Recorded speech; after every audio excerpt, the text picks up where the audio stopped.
I'd like to first acknowledge the Spurs. I mean, obviously it was a difficult series from them injury-wise and circumstantially. So they're a class organization. They've been doing it year after year after year for seems like decades. And it's unfortunate how it went down for them, but they're definitely an organization that will bounce back. I'm sure of it. They've done it many times before. Our guys, I got to give them credit too. They've been phenomenal so far in our postseason run. They've tried to do everything that we've asked them to do. Tried to stay focused. Tried to stay locked in defensively, and it's paid off in our wins and most of our performances.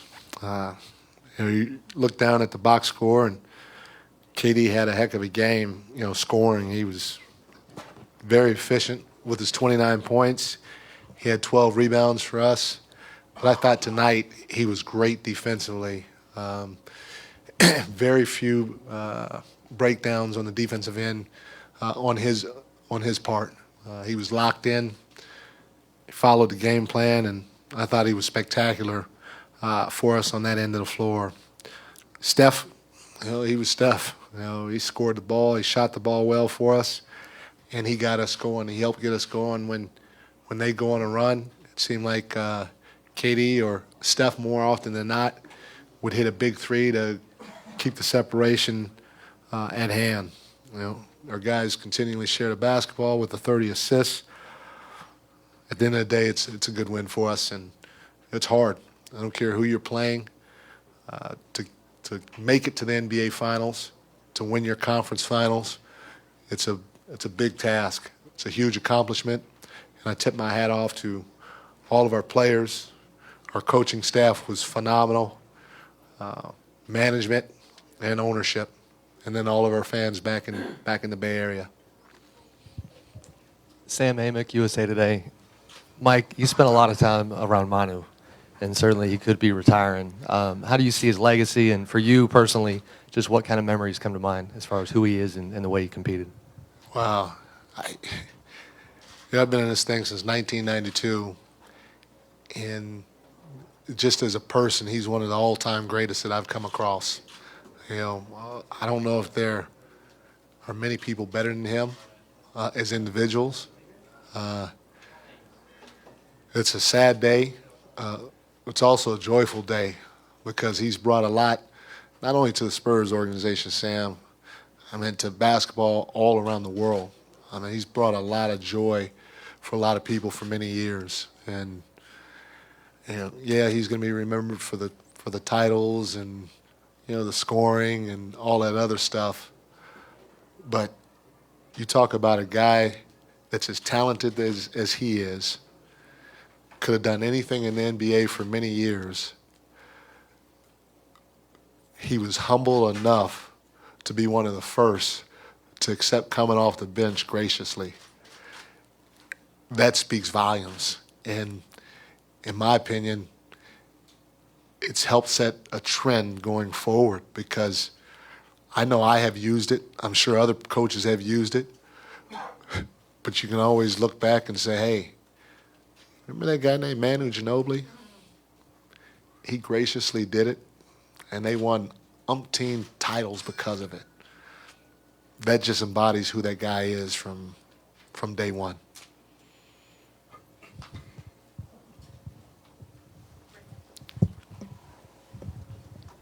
Mike, first row. You guys have had 3 closeout games, and in each time, you guys have really taken control of the game right away. You didn't leave anything to chance. You seemed to play with a lot of aggressiveness. There was no let-up. What does that focus say about your team? Again, in my opinion, it starts with Steve Kerr. He's our head coach. He's our leader. He's been saying it from day one. Lock in defensively and keep it simple offensively. And we had a couple breakdowns defensively. We turned the ball over a couple of times on the offense end of the floor. But our veteran leaders, they tried to right the ship early, and it showed as time went on, and we were able to create some separation. So I give credit to Steve and all the guys in the locker room for locking in defensively and keeping it simple offensively. Does a start to a closeout game like that, when it happens now consistently in one playoff year, say anything about? Say it again. When you have three starts like that each time in a closeout game, does that say anything about the makeup and the approach of this team? It does, and that's why, again, even though Steve was not on the sidelines tonight, that's why I give him credit, because he's laid such a terrific foundation with this group, and he's given them ownership. I've been saying it the whole series. I've been saying it the whole playoff run, and our guys have handled it the right way. And they know, a lot of times they know before we do what they need to do in order to right the ship if they're not playing the correct way. So give credit to Steve, give credit to that group for coming out and trying to close the game the right way tonight.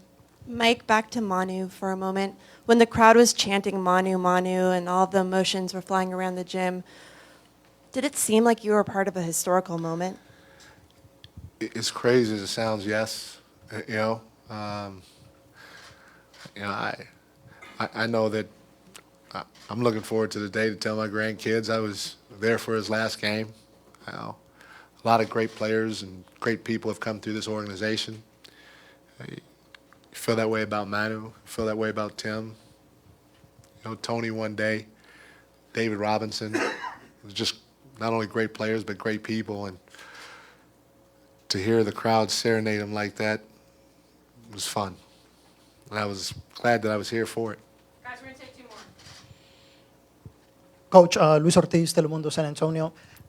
Given the injuries to the Spurs and your relationship with Coach Pop, how do you feel, or how much sympathy do you have, kind of, although you have to compete and you have to come out and win, but for him, and what do you tell him after the game?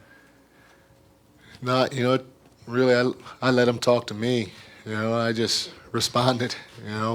He's been here, done it many times, and he's about as gracious to me and my family as anybody has been through my entire life. And so I just listened to him. But, yeah, it was tough for those guys. But he said it before the series even started. He called, we talked, we laughed.